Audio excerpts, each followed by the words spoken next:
Greetings and welcome to a Monday edition of the Shotgun Start. It is December 8th. Andy, how we doing? Brendan, we're doing good. We had a good weekend. How are you doing? I'm great. Had a strong weekend. Opened the basketball season. 1-0. Can't win them all if you don't win the first one. Yeah, had a fine weekend. Got cold, but we're into it. We're into Christmas season. You know, just running around, racing around. So the Browns lost to the Titans, the Bears lost to the Packers, the Jets lost to the Dolphins. So we're back on normal time here on Sunday night. So it's just pretty typical. I think, you know,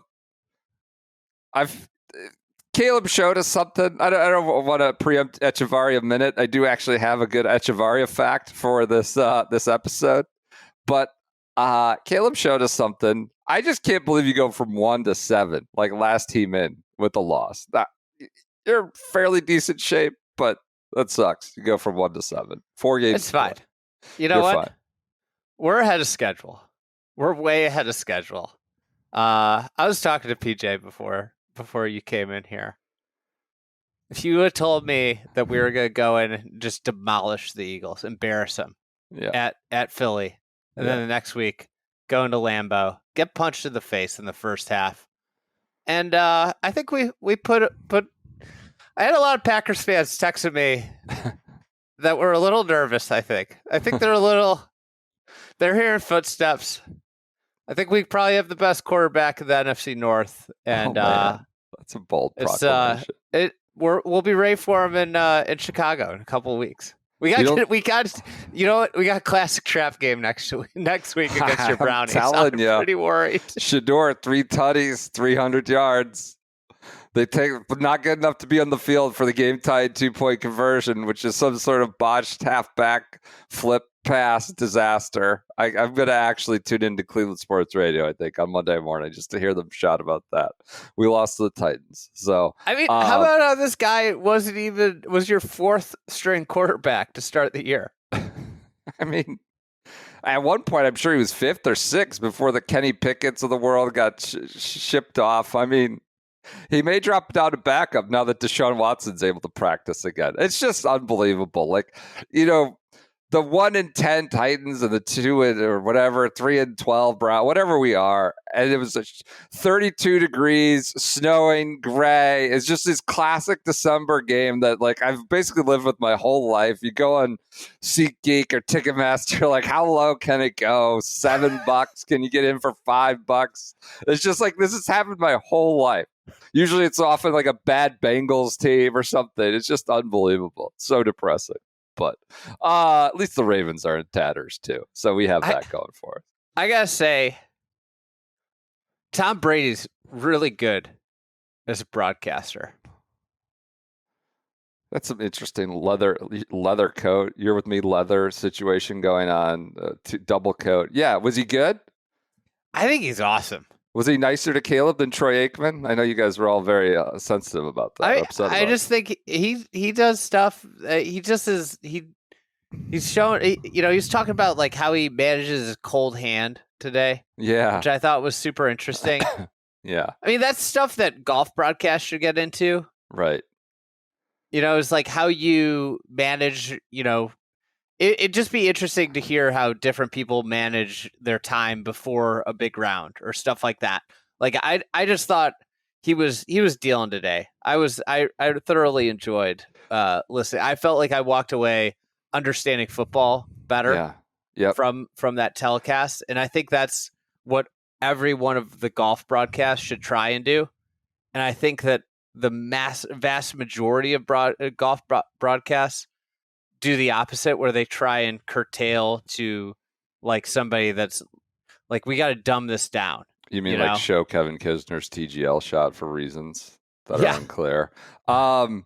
Yeah, I also thought in that broadcast, and I was in and out, I thought Burkhardt sets him up well, like playing like the common man question, like, well, what are you doing? Like, can you not spin the ball? Really? It was like, no, spinning it's all right. No, you know, he does a good job of also like teeing him up to like let him run with all that knowledge he has. So that was a good broadcast. I'm sorry you lost your game, but you're ahead of schedule. You got the trap brownies coming in. So you know what? We got the Packers. They're riding high. They're chanting, "Bears still suck." They come to Soldier Field. The Bears take care of business against the Browns. We win at Soldier Field. We're right back in first. Do you play the Packers again? Right, that was the first 2 weeks. of 2. Okay, yeah, that's what I thought. We go Browns and then Packers. Okay. Classic. That Browns game is going to be the toughest win of the year. We'll see. I mean, yeah, whatever. We'll see. It could be Myles Garrett. You never know. We have a good. Where is it in Cleveland or is it? No, it's at Soldier Field, Chicago. It's in Chicago. Should get back there. We should fly back. I looked at it today. I said the conditions under which I would go to that Browns at Bears game next Sunday. Free ticket, absolutely non-negotiable. Not spending a dime of my own money. A flight that could leave Sunday morning, absolutely not able to go or willing to go ahead of that, and a flight that could return Sunday night. Those are my 3 conditions. I could maybe conceive of going to watch my shitty Browns game in probably cold weather in Chicago, but that's the only way I could even think about it. I had a ticket for today's game, but I was on dad duty this weekend. You know, on the other side of the country. On the other side of the country. I had the miles to get back, but I was shut down numerous times by the missus because it's too close to Christmas and we're traveling. You know, right? We're doing some travel, and then I don't think I can pull it for the Browns. Yeah. The Bears Packers game was with family too. That was what I was trying to push. Oh, okay. Got shot down multiple times. You're talking about the game today, not the one today. Okay. Game today. Okay. Yeah, I would think about going to that one at home in a couple of weeks. That might be fun. Ahead of Christmas, if you want. We'll see. Big travel. Tough to travel this time of year, but a big trip. People are gonna be bummed about that 10-minute intro here. It's 7. We're fine. PJ, you have any Jets talk? You want to just spin the clock and piss people off even more? No, man. No, I don't. Fernando Mendoza looked great, so we'll see what happens. I don't think you're going to get him. No, I don't either, but whatever. We're just running the clock out for another year. Somebody tagged me in on Twitter. They said that Fernando Mendoza was a mixture of Pepe Peter and someone else, but then I watched Blocky. The interview. There was a lot of Blocky. Yeah, Blocky and Pepe Peter. I called him Blocky vibes last night. He's a total showman. Popped.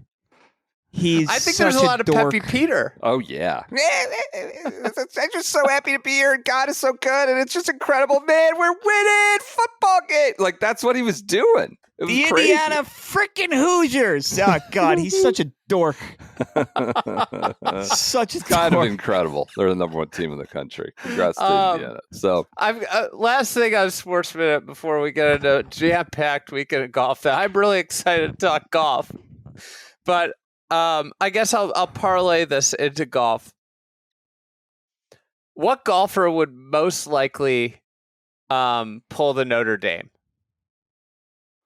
Oh, I'm taking my ball and going home. I love, we of course have this history with Pete Vavakwa, right? As a chairman of the PGA. He used to be Don Ray. No, Derek Sprague, currently Derek Sprague's title. And chairman of NBC and all that deal. I just find it amusing to read his releases and be like, oh, I mean, you had your 100th PGA at Bellary, for God's sakes. You know, you're used to getting stunned. What golfer? Well, what are the circumstances? You don't get an exemption. You get a bad ruling and you just quit. You get a bad ruling mid-round and you just quit. Take it whatever way you want to take it. I mean, Toasty would be one. Toasty? Because he's a hothead. But he's got to be somebody that is of some relevance. Well, I think the obvious answer is Taylor Gooch. I don't want to qualify. I just deserve to be in. I'm good. I'm not doing anything. I should be in on my own merit, and I'm not going to qualify. You're going to upset the Notre Dame people here. I mean, this is the softest bullshit Join a conference. Sorry. Yes. Oh. Sorry. Join a conference. Join a conference. You know why Alabama got in after losing by 30 points? Because they're in a conference. That's literally why. Well, because they're Alabama. I mean, yeah, I don't think there's a conspiracy to keep Notre Dame out. I think people would prefer Notre Dame generally gets don't let them tell you that. preferential treatment because they're Notre Dame. I felt that said, as someone who is by and large despised Notre Dame with the deep-seated passion for about 25 years now, I have a ton of empathy for them. I feel like they're very good and likable, and they should probably be among the top 12 teams. You talk about an insane system, like what? Is the CFP or the FedEx Cup better? At least there's some level of objectivity in the FedEx Cup. The points are stupid, but they exist. Objectivity?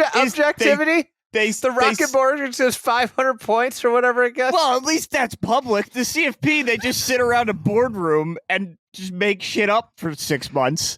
And then on the day that it matters, they go back on everything they've said for the last 6 months. We're cooking on Football Minute here. I mean, it would be the equivalent, would be like the FedEx Cup deciding, no, we're going to have a committee of the top 30 to pick the top 30. And also, we're just going to put the guy who like shot the best scores for like a 3-week stretch on the West Coast swing because we just want to reward that because, we value West Coast swing or we value the Florida swing because you have all of a sudden you have some requisite that we have to put 5 conference champions in when you end up with James Madison, who has not played a Power 4 team the entire year and played one, lost by 14 points, and they're in. And they weren't ranked, and then they rank them just because they reverse engineered, like, oh, shit, we better rank them in the top 25 because then they might have to be in the playoff, but they can't unless they're ranked. That was the other funny thing. Somebody tweeted, I forget who, that Duke, the ACC champions, had not been ranked all year. So we have no idea what the committee thinks of the ACC champion because they've never talked about it. Oh, by the way, Duke got in the ACC championship based off of one of the dominoes that fell was 1-10 BC against 3-10 whatever Syracuse. Somehow that game having implications. PJ and I were just had an implication on that got Duke in the final champion. It's insane. That game knocked Notre Dame out of the playoff. Oh, well, like, in that case, God's true Catholic Division I school knocked them out. I love that. I love that we were able to get back on. Quite literally, in the domino effect, knocked Notre Dame out of the playoff. Hey, do you know why James Madison and Tulane are in? Why? Because you gotta give 2 slots to the PGA Section Pro. You gotta give 1 slot to that's what it is. Because they're in conferences. Fair. That is literally why. I saw my buddy was texting that he on some handicapper's college football power ranking, like a well-known handicapper. Tulane was number 55 behind Northwestern. I mean, I love the little guys. Like, I love the little guys. Like, I love it in basketball. I hate that SEC. They're going to play Ole Miss team. They lost by 35 to already this year. That's the best part. What? That's the best part is they've already played and they got smoked. What are we doing? Anyways, I got a text from Europe. Our friends from Europe said, like, this is so bizarre. Said, no good sporting event. If it's what did they say? Shoot. A competition that chooses match play finalists by committee has never and never will be serious. So that's a European mindset. Match play finalist by committee is and never will be serious. It is. It's a fair point. So anyways, all right. Football Minute is off and running. So let's get to Australia. Probably should. Maybe one of the great events of the year. Honestly, riveting television. Once it got to it, once the grass league got kicked off. I mean, I had friends who were in Australia watching it free to air. They're like, how about that Rory shot into 5? I was like, I couldn't tell you. We're getting grass league for the next hour and a half at that point. And whatever, it's fine. I'm not here to like pop Golf Channel for it. I think they did extended coverage, quite frankly. Well, we'll talk about this later. This is another way of reverse engineering. The ratings were not good. They were like terrible, but for a reason. So it's a tough slot, and it's December. But yeah, it was like 10 p.m. I don't stay up late anymore. I stayed up till 1-ish both Friday and Saturday. I don't think I made it on Thursday, but one of the great watches of the year, Rasmus Neergaard-Petersen beats Cam Smith at the wire. Cam 3 putts. I don't know if it was officially marked as a 3 putt. He was over the green, I believe, on 18. 3 putts and loses by a shot. Incredible. What made a big putt on 17. Crowds were amazing. Royal Melbourne showed out. Had a real mix of bunch of different international players, young, old, RNP. Adam Scott, who's kind of had not a good year by his standards. Greg Chalmers at the Champions Tour skipped the Skechers Cup. PJ's beloved Skechers Cup goes, and I think he finished it inside the top 15. So just an incredible mix, and for the American audience at least, it was delightful viewing. What stood out to you, Andy?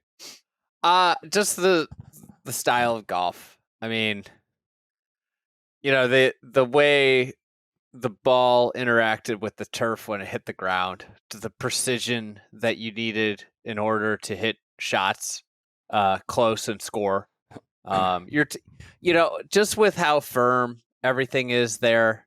Obviously, it's just a wonderful place to have golf courses. Yep. You just see being a fraction off leads to 50 feet, because if you catch, it's the type of golf where if you're trying to hit a cut and you're trying to hit a 2-yard cut and you hit a little off the toe and you hit a 2-yard draw instead, in America that happens, you have 15 feet. Yeah. In Australia that happens, you have 35. And that's when you have that level of firmness, it just boils down to who's hitting the most precise and right shots in the moment. And at that golf course, if you're out of position, then all of a sudden you're hitting, you could be the fairway, you're just trying to hit it and keep it on the green into places, and you have these really tough 2-putts. And we saw Cam Smith he kind of bailed after watching the first 2 guys hit it right. Yep. He bailed. And there aren't a lot of golf courses where if you bail, and hit a really good shot that, pin high-ish, and it was, 35 feet away, it rolls to 50, where you're just, you're lucky to get a 2-putt done. And I think that's the thing that's missing in so much of the regular PGA Tour week-to-week schedule is the severity. And the severity at Royal Melbourne in green slopes, bunkers, and in firmness that makes those fractional things really matter. And if you wanted to tie it to the football conversation, it is just winning on the margins. Getting the extra half yard every time. In that form of golf, it is really about being dialed in. And yeah, it was awesome to watch. I'm kind of sad it's over, to be completely honest. Excited for next year at Kingston Heath. I mean, yeah, Rory's going back. This event should be an event that every top player in the world plays in.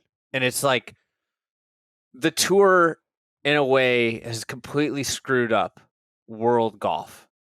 And they're so selfish. And the fact that this bullshit Hero World Challenge is the same week as this. We yelled about this when the President's Cup was happening, but it's such crap that we don't see more of the best players in the world play the Australian Open, because it's one of the, I would say it's one of the 4 best tournaments in the world, just sheerly based off of courses and history. I think it sets up so beautifully too for an American viewing audience. I think it's incredible on primetime golf. Now Saturday night in December, you're going to be battling against football in some form or fashion. Well, but not Thursday, to mention, Friday, who cares? all I the think promo was for the hero. it all was the promo buried. If you were like on golf Twitter, golf like message boards, niche golf, like this was the only thing that existed. But yes, that's not where the majority of the golfing consumer probably lives or sports consumer lives. So yes, you're not going to see a lot of promo. You're not going to be super aware of it unless you're listening to podcasts like this or I don't know, you're on the internet a lot. And I thought it was honestly, I couldn't turn it off. I was like kind of tired every night, but it kept me awake, and I would like, have a glass of wine or have a beer and like just try to get through to like 1 a.m. It was amazing. You just had to see it through, whether it was Rory playing in his early rounds Friday night. That Friday Thursday. close from Rory was awesome. Guess it would have been our Thursday night. Yeah, their Friday. Yeah. And it was just, I thought the 18th hole was a perfect microcosm. I thought like, what is the difference between the safe and aggressive play for Cam Smith? By the way, angle mattered there, right? I mean, he was on the right half of the fairway and the right pin that was kind of tucked. Now you weren't going at that pin a ton either, but the angle mattered. What you're saying there. Yeah. Perfect illustration. Because he bailed, that angle actually like amplified the rollout. Yeah. True. Right? Because like he was hitting right down the line if he wanted to go for it, but because the ball releases there, it's just like when the ball just hits and stops, it's such an uninteresting form of golf. But when that ball releases, that's what happened on that shot. It was that, he just was hitting across and then the ball released. And then there was that notion that I've not been to Royal Melbourne, but that's like one of the hardest two putts on the entire course is trying to get from back left to that right pin. And you're just like, well, what's the difference then between the safe play and like the aggressive of like dumping it in the bunker or dumping it short? And like that's where the margin, like you talked about, and how thin it is. And it was an incredible up and down for RNP. Like, let's be like real. He like stepped up and did it. He says 1 in 60, 1 in 71, and 100 times he gets that up and down from like a clump of grass that was right of the bunker, up and over the bunker, and then to come make the comeback putt was incredible work. We'll hail him in a minute. Let's just read through some. Yeah, he said 1 in 100 is what he called it. Read through some quotes though. How do we get the best players in the world to start going there? Or obviously it's eliminating free world ranking points at Hero, like hit-and-giggles. Not that we don't hate the kids of the TGR Foundation and the STEM research and all that the Hero can deliver. But for the sake of world golf, let's try to consolidate these into different weeks or spread them across into different weeks. But what I heard from like people there, from people who played in it, were like a lot of younger guys are starting to see the light on this. I think we're coming from a generation where Tiger sort of set the signature event, unofficial signature event schedule.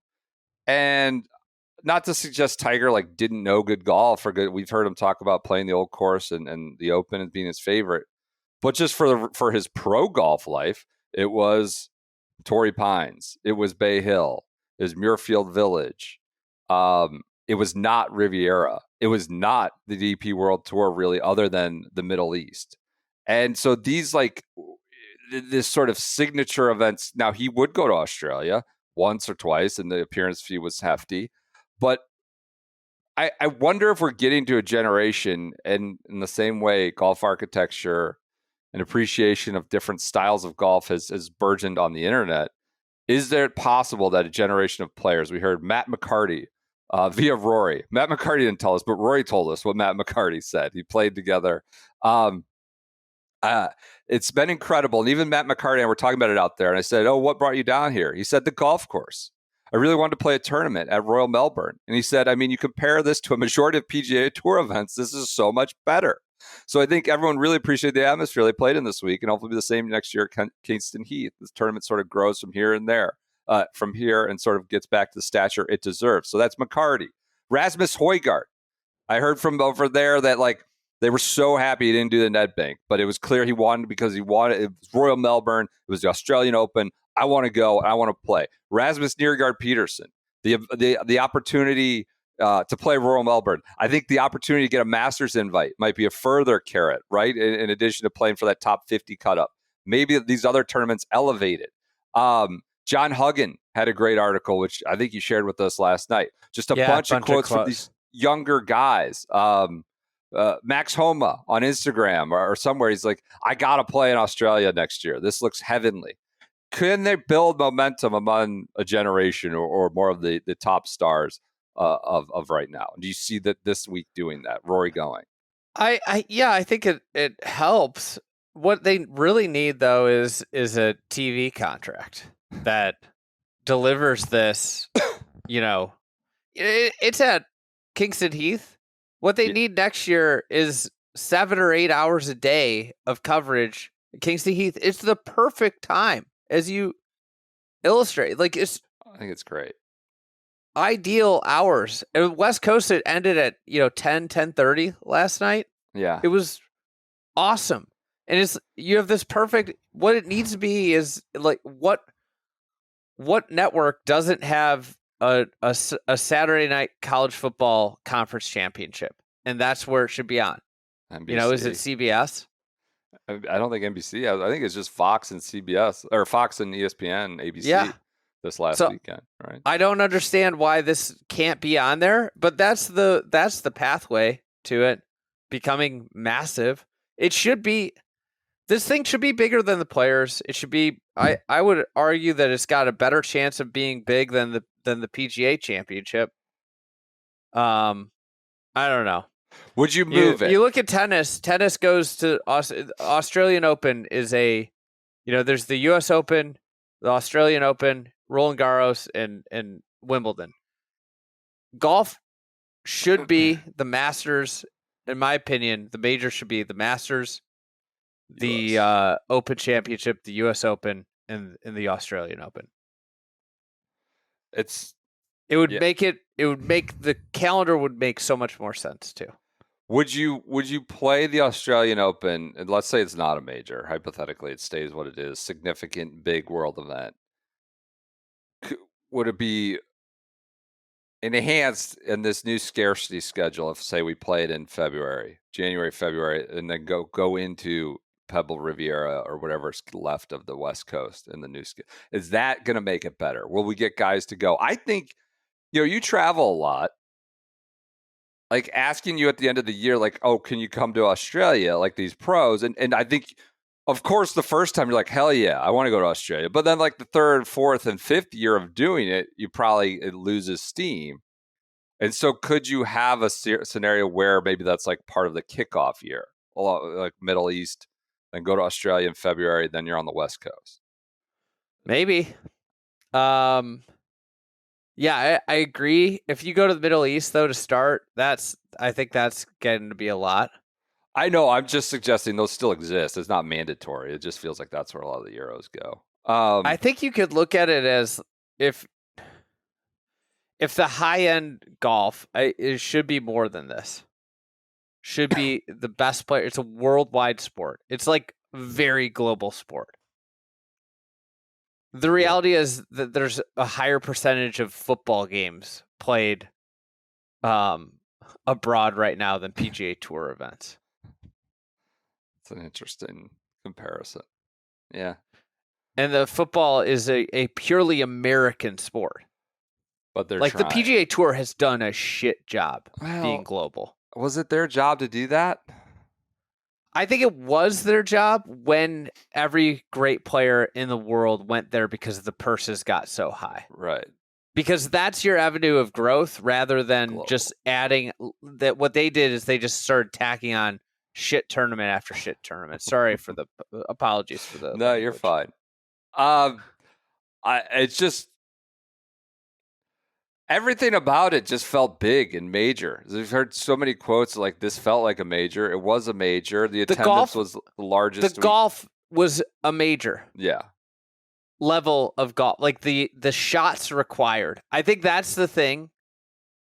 At the end of the day, you know it when you see it, is that you watch that and you're like, holy shit, you have to play on the right on the edge in order to accomplish this. It's like watching a skier go downhill where they are going all the way to the edge of their skis in order to make the turns at the fastest pace they can. And that was what the type of golf where you had to make really calculated decisions off the tee. Did you notice how many irons were hit off the tee for positioning? It's not a long course. It's so anti-bomb and gouge. Yeah. It was amazing. Yeah. Morrison in the Huggin article, so difficult with no water and virtually no rough. The challenge comes from the speed of the greens, the bunkering, the firmness of the turf. It's really all about landing zones, where you think the ball is going to finish. I played with Rory yesterday, and I've never seen him so patient. He didn't take any risks. He hit at the right places and showed so much restraint. This course has us all on a leash.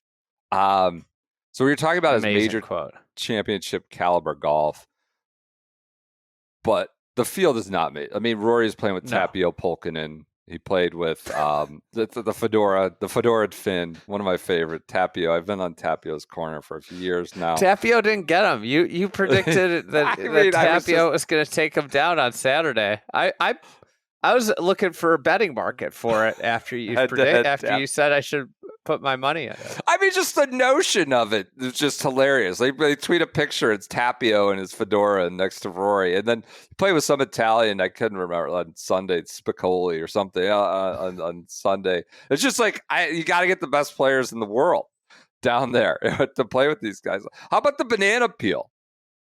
Did you see he got jammed by a banana peel? Yes. It's insane. I mean, that's catnip for the aggregators, but I think it's like when the ball goes in a backpack, But he had to just poof it out through it. I mean, he kind of jammed him, literally. I think maybe we should start putting Mario Kart pieces of You got Bowser throwing banana peels out there. Maybe we just need to leave like fruit scraps all around the course to enhance the challenge at some of these PGA Tour events. I don't know if Royal Melbourne needs it, but take notes, TPC River Highlands. Could be your next ploy. Elsewhere, just to clean up. Go ahead. How nice was it to see Cam Smith playing meaningful golf? He missed 7 cuts in a row. Finally made it on Friday night, and then he was great. It was great to watch him. Great putting, chipping, just strategy coming down the stretch, and he's been nothing. He's like, it feels good to shut some people up. It's like, dude, you've been non-existent. You've been horrible. It's not like people are unfairly popping you. You've kind of shut yourself up. Not to be critical, but it was great. We love watching him play golf. He's just been MIA. So it was good. It was also, quite honestly, really good to see RMP get a bona fide career jumper starter win. It's really his first pro win, so to speak. So he's a stud. Yeah, he is really good. I kind of compared him at the U.S. Open to, he kind of broke out there. And I said, the U.S. Open can be this place for qualifiers to break out. Yeah. And, obviously the one that always jumps to mind is Xander Schauffele was the one who jumped out there. But RMP's a stud. God, he hits it far. I'm excited to watch him next year on the PGA Tour. I think his game is going to fit the PGA Tour a whole lot better than the DP World Tour. He might be it's kind of interesting. The sorting of Under Armour players is quickly between him and Matt McNeely, and then the third. It's kind of interesting. I don't know. I know who gets paid the most, but it could be interesting on the FedEx Cup. Well, a couple of years ago, I think Under Armour dropped down a tier. What do you mean? Well, you might notice that he went from no logos but Under Armour to a logo and Under Armour. Gotcha. Some space became free. So, RNP, big win for him. Other Open Championship qualifiers are Adam Scott. Spieth is he's 73 in the world. Yeah. RMP is up to 51. 48, I think maybe. he's higher than that. Maybe not. He's below 50, I think. Adam Scott, Siwoo Kim, and Michael Hollick are your Open Championship. They'll be at Birkdale. Adam Scott going to play his 26th straight Open Championship. So congrats. It sounds to him. like he's going to play all four too. Then He's had a weird year. He's had like no top tens, not a ton of missed cuts, but missed the cuts in the majors. Kind of not a great year, but gets through. You're gonna be yelling about Michael Hollick in 8 months. You know I will. Whatever, it's fine. Played good for 4 days in December in Australia. Nice. All right. At least he's got some wins on the year. You talked about the coverage. It averaged 41,000 viewers, according to Click Clack on Wednesday. That what I thought was honestly one of the greatest like Golf Channel days in recent memory. Just 9 hours of uninterrupted golf. It was there when you need it. Not a lot of people watched it. Does that mean it's not worthy of playing or worthy of being on TV? No, of course not. More people eat at McDonald's than they do at more people go to Morgan Wallen than they do to Jason Isbell or something, if you want to get real niche about stuff. Where I think people will probably like, well, Liv, you can't make fun of Liv's rating. Liv has not spent, the Australian Open didn't spend $5 billion to, like, I think you work outward, right? You have a great golf course. You try to get a good date. You try to then build a great field. And then you go from there. And I think, 41,000 viewers is not a lot. I think Cypress Point at Walker Cup had not a lot. I don't think that means we kill them or they're not worth trying or they have no historical value anymore. And I think too often we condemn or promote things purely based on ratings. I love Brian Curtis of the Rainer. He's always like, the ratings for Chiefs Cowboys will not affect your life one way or another, whether they're good, bad, or like it has no meaning or bearing on whether it's good or it impacts your life. But I think the joke with Liv or the critique with Liv is like, yeah, you are trying to break into the market and spending $5 billion to do so, and you're having 17,000 people watch it. So I don't know that it's a apples to apples comparison.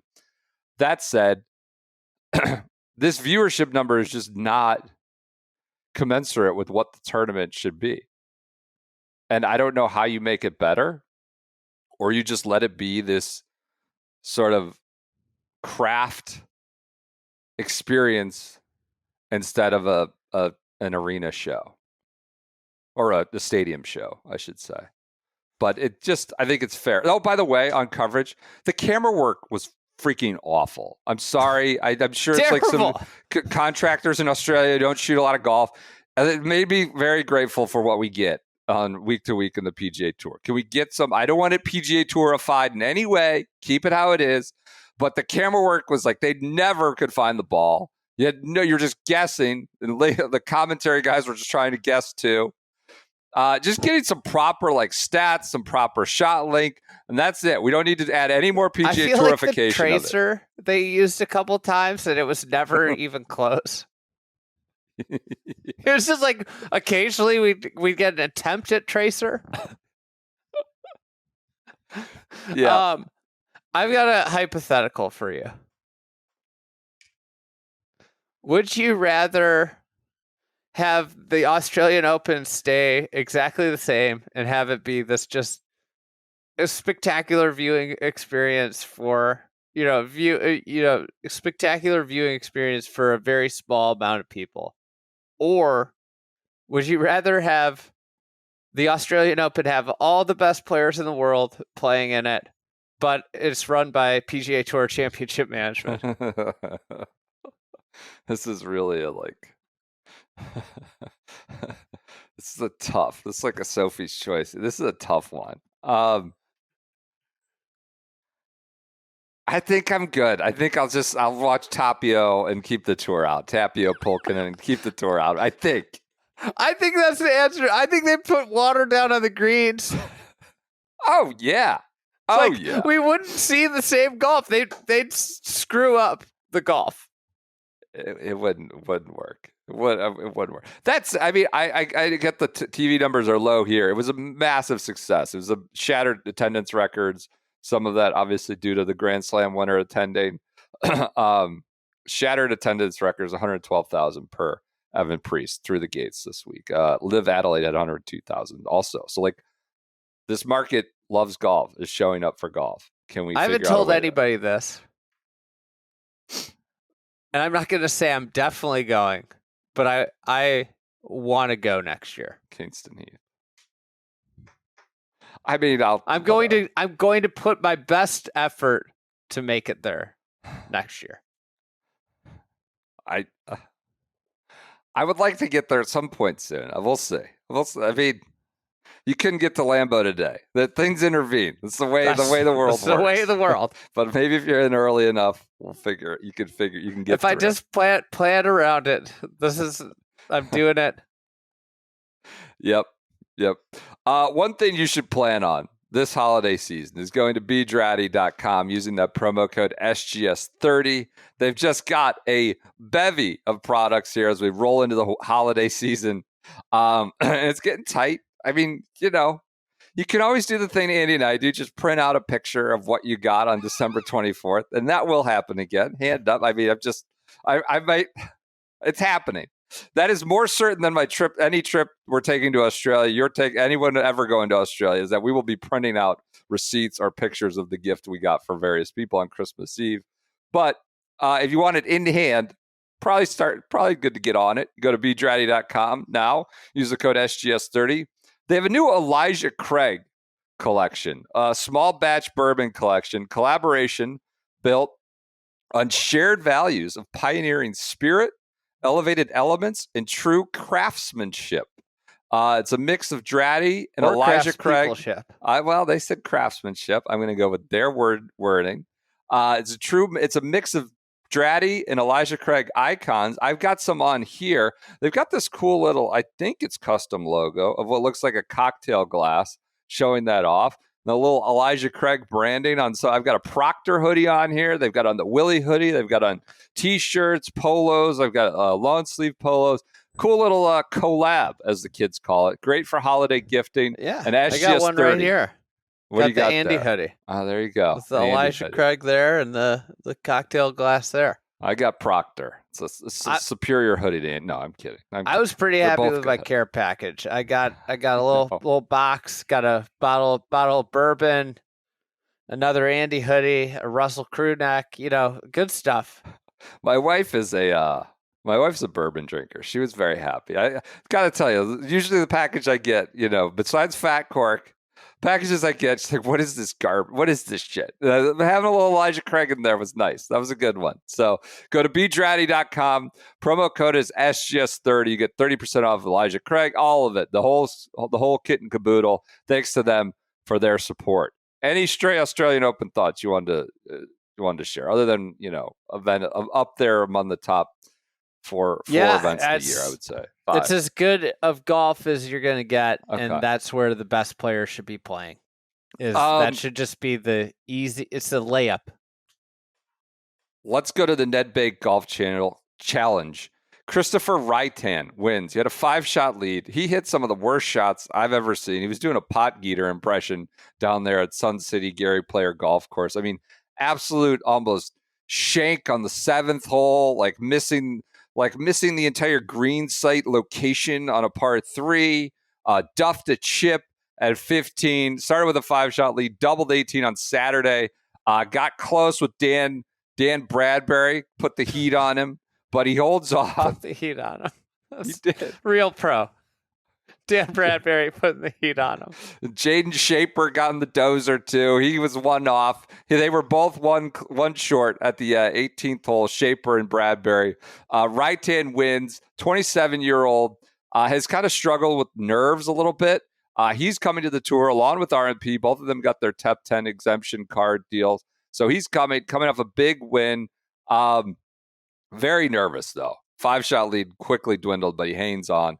At the end, he said, I'm trying my best to deal with nervousness and fear. It's really, really difficult. But, he's now 27. He looks like he's 47. He's got this beard going. But because he's dealing with fear of losing. Fear. Kristoffer Reitan. The Greens, some of the Greens. He's beaten his 2 European Tour wins. He's beaten Soudal Open. Yeah. You know who he beat there? I'm gonna guess like Dan Brown. Was that it? The DVD player. Oh, Darius Van Triel. The Blu-ray. Well, he's now the winner of the Nedbank Golf Challenge in honor of Gary Player is the official title. So, Reitan, the Nordic folks having a good week between RNP and Reitan. There was some good golf. Brandel had a funny segment about why the Nordic players are better than people from like Phoenix. You know what we need? What? The Nordic Championship. I'd love it. I'd be into it. There could be Continental Europe Championship, an Isles Championship. I'd be into it. Third, last, and I think least by design is the Hero World Challenge. This event sucked. I'm going to just leave it out there. Sleepy, not interesting, in my opinion. I've generally found it to be okay. I generally find it to be entertaining. It's a nice little holiday treat there going into December. I thought this year it was a snooze fest and totally uninteresting, and didn't tell me anything about anyone really substantive. Wyndham Clark bitched about the conditions; they were too hard. The grain, the Bermuda. He said, "Do you want?" I should mention the grain chips. Hideki won. He beat Alex Noren in a playoff. Congrats to Hideki. I would love to Justin Ray to get on. Has anyone ever won the first event of the year and the last event of the year? Now I know this isn't like official PGA Tour points, but you get world ranking points. Didn't it used to get FedEx Cup? Did it ever get FedEx Cup points? And they took them away when it was out at like Sherwood and stuff. Maybe. Wyndham Clark was really the only newsworthy, notable moment for my money. He said, "Do you want the politically correct answer?" Clark asked about the conditioning. "It is not in good shape. You're always chipping into the grain, and there's a lot of chips that are up and over. So you have to chip up, and you're coming from really bad lies in Bermuda, and you have to hit up, and there's just very little margin for error." So is he equating good shape with easy, or it's bad shape because it's too hard? Scotty Scheffler continued on the same subject. I mean, I think the grain has a lot to do with this. The ball has a tendency to sit down in the turf, and a lot of it's rough here. So you're below the green, and the ball's sitting down. It can be pretty challenging. Corey Connors, yeah, it's just really grainy. The ball just kind of sits down a little bit. The ground's not very forgiving. You've got to get some height on the shots. The greens are all raised up a little bit, so kind of hitting from low areas, softer, tighter, really grainy lie. It's pretty important you make sure you have good contact. I mean, I'm sorry. These are professional golfers. Shouldn't it be important that they have good contact? What? What? Do I think maybe it's enjoyable? Probably not. Is this probably what they want, and like this kind of hit-and-giggle going into the holidays? But the quote, "It's important to make sure you have good contact." What?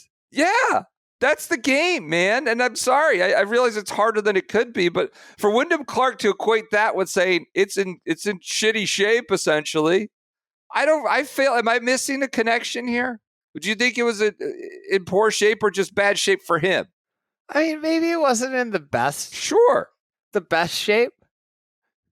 But at the same time, you're playing free ranking points and free cash, essentially. You're playing a 20-person field.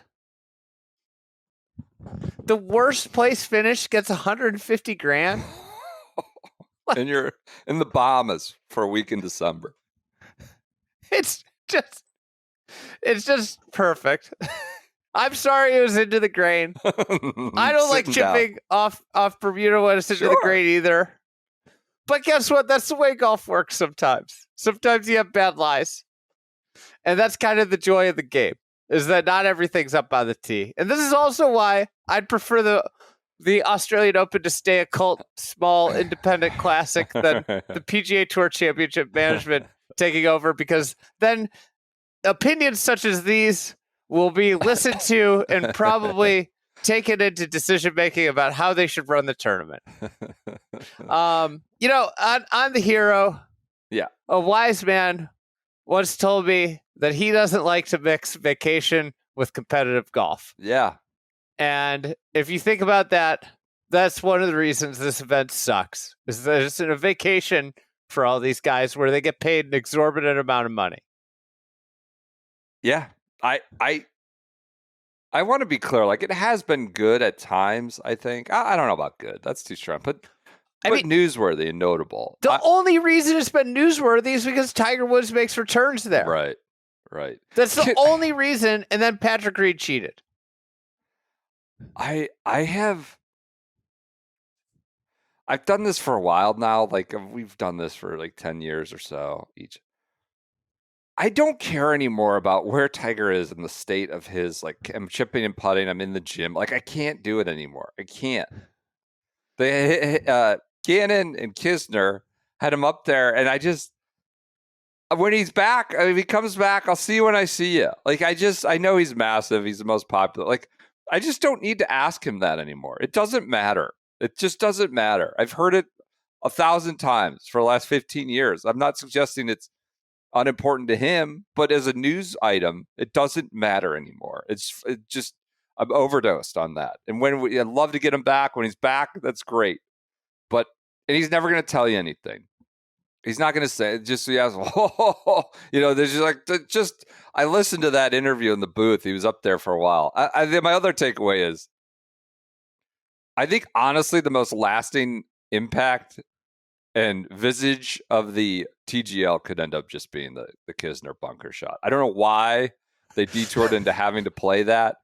But like 10 years from now, if the TGL is no longer here, I think like the only thing lasting in the Chernobyl blast will be the highlight of Kevin Kisner hitting off the stick. I really do feel like that will. Or Tiger hitting at 99 yards.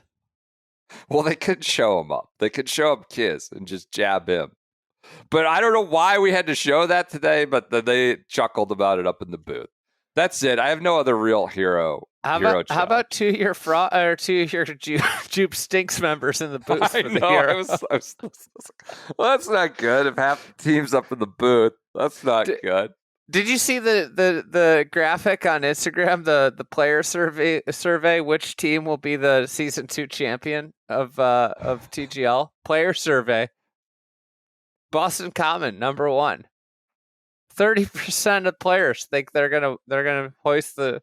Is it a trophy? Do we even know? It's the SoFi Cup, right? Is it a bucket full of Mike's Hard lemonades?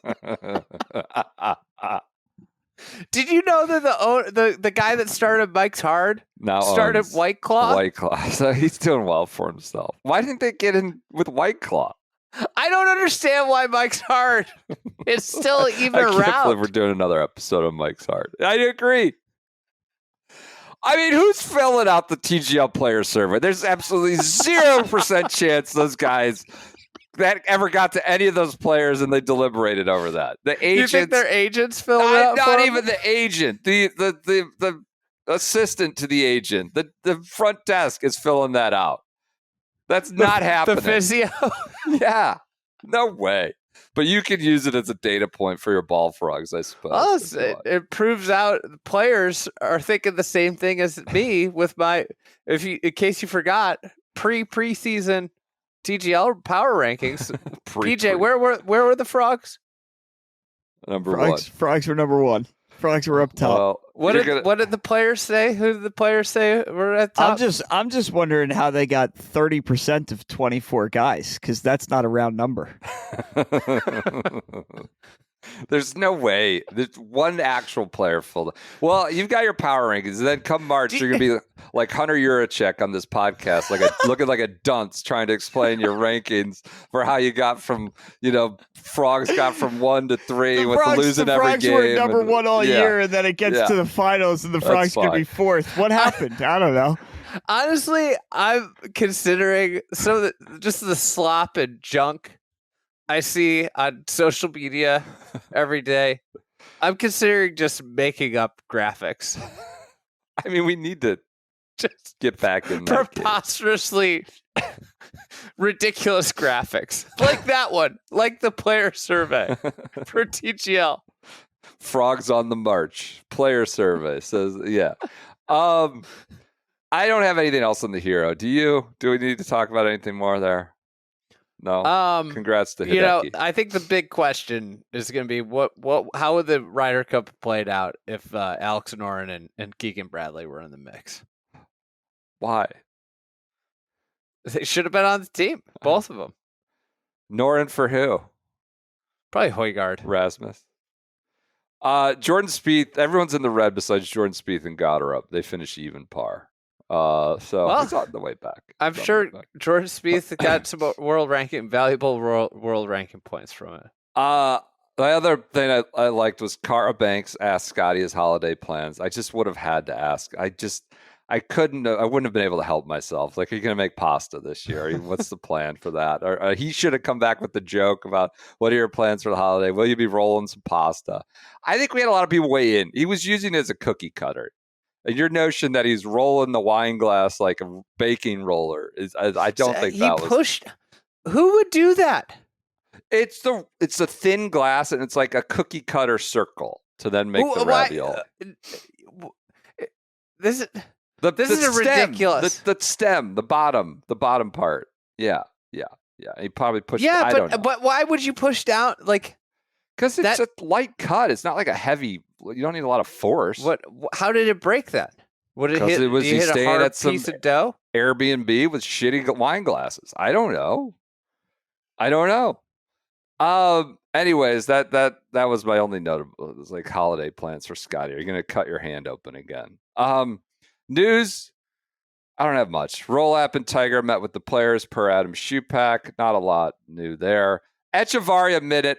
We gave so much football talk. Sports Minute. We just need to get our guy Nico in the mix here. I think he might be a listener. I could be wrong, though.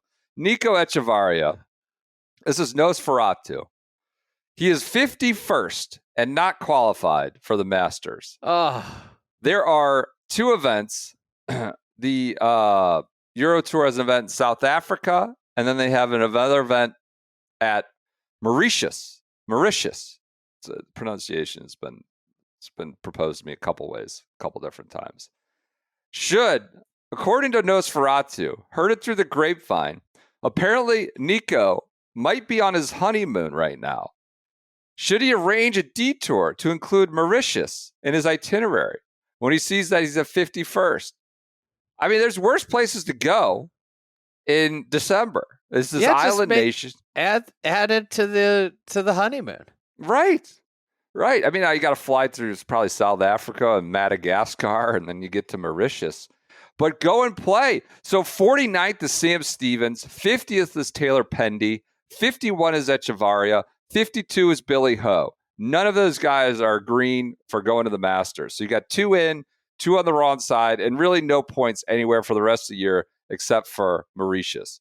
If I'm Billy Ho, I might fly to Mauritius. Now, do I think he'll get in the Masters by way of his play in Q1 before April? Yeah, probably. But, a nice December trip to Mauritius. Maybe Nico should go and do that. He's so close to being top 50. Those who did get in, you have something? Sorry, I didn't hear you. You jump in there? Those who are in, for sure, per Nosferatu, the great VC 606. The only thing worthwhile on Twitter anymore, probably.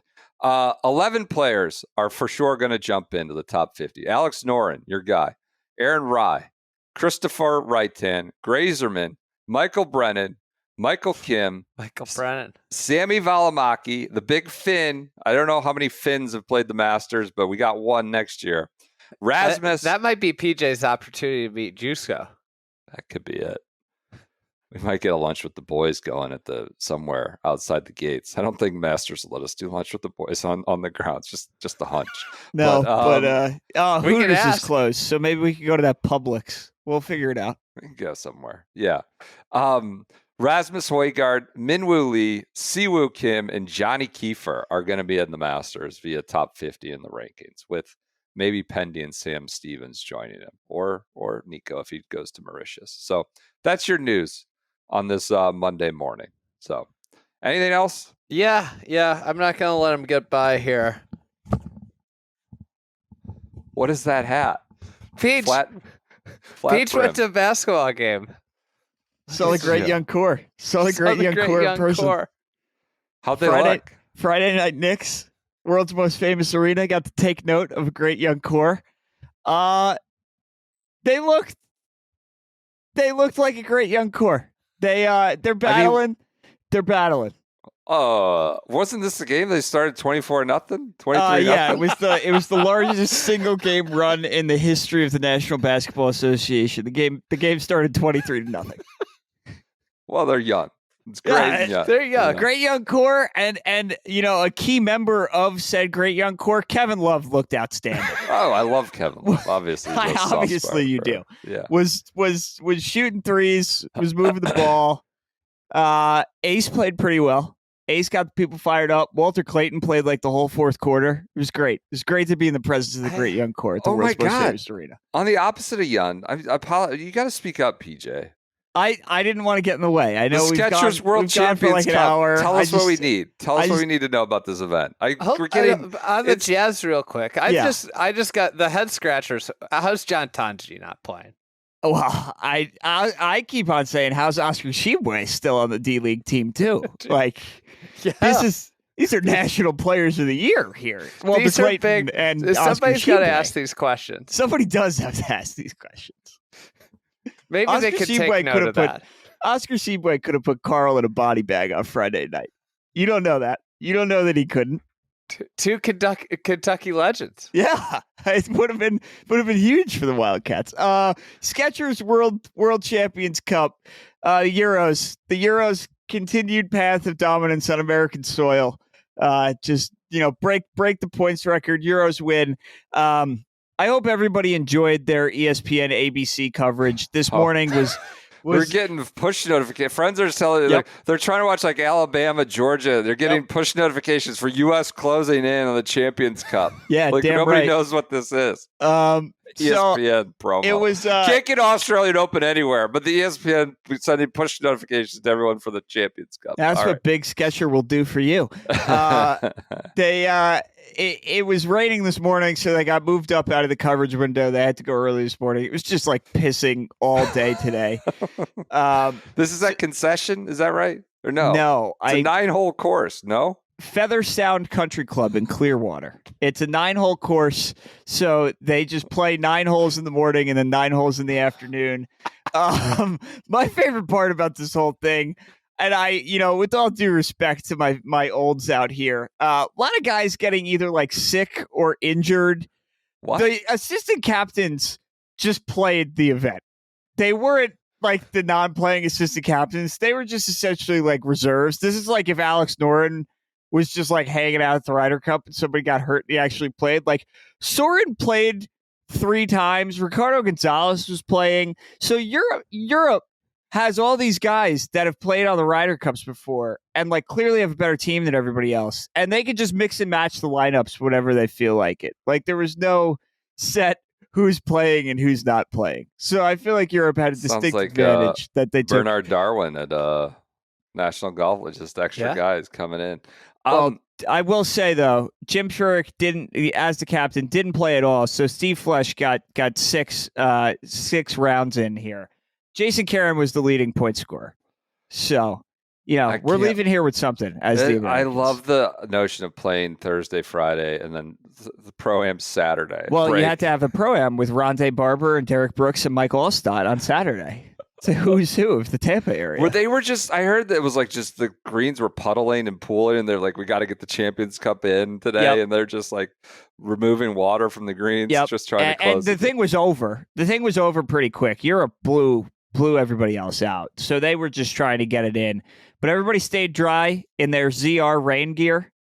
Everybody seemed like they were a big fan of the ZR rain gear. Of course, SGS 30 there. SGS 30 there. Don't we have the 35? Do we still have that? I think that was Black Friday. That was Black Friday. Black Friday mercifully has ended. It's over. But yeah, World Champions Cup. Excited to see. Apparently, the people from Ireland were there scouting out if they could go to Ireland in 2027. What? So we Oh may my start God. getting this internationally. You have to imagine that maybe Ernie's course in Portugal is a potential future host. For sure. So For sure. great. Europe. They were chanting 2 more years at Darren Clark for another captaincy. Who's they? Who's They got a great- Colin No, Montgomery. Oh, Colin Montgomery. They got a great young core with Kelson. Much like the Utah Jazz. Who was that country concert that they had that I sent to you? Who was I have that no guy? idea who either of those 2 people were. That looked really like they had some country concert for all the olds there. The Americans. Okay. Jim Furyk brought in a country concert. So it seemed like everybody enjoyed it. Stephen Alker almost made a hole-in-one on a par 4. You got so many notes. You watched more of this than you care to admit. Well, Joseph texted me on, I guess it was Friday, that when Cam got really hot at the Hero, and I texted him back, "What happened? I'm watching Champs," and he was like, "You can't. You're in too deep here. You can't be doing this." But I did. It was great. Great Friday of watching the olds, and then got to see a great young core on Friday night. Can't be. That's a good day. That's a great day at the office. And then he Utah went and saw Jazz. the Johnnies the next day. Yeah, the Johnnies You're are just so a bad. sports weekend for you. Johnnies are so bad. Weren't you Oh. supposed to be like number 1 in the country? We were fifth in the country to start the year, and we are. We're not going to be. We're not 5th now. We're not going to be 5th on Tuesday. It's not a good. We're not in a good spot. Man, the end of the Chiefs here. I'm looking at this. Kelsey Yeah. dropped a pass, Yep. intercepted. I just might watched be that. over. All right. That's a shame. Everyone enjoy your Mondays. That was a great weekend of golf. Shout out to the Australian Open. Shout out to all of Australia in general. Australians everywhere. Great watching your National Open. We're going to be back Wednesday. I think we may never come back. I don't know. We'll see. We may never be back. Year in review. Well, we is up could be like next. Notre Dame. We could say we're actually deciding not to do year in review. Bull season, we're good. Pete Favacqua. Can we have Pete Favacqua write the statement for why we're not coming back with the year in review? We'll outsource that.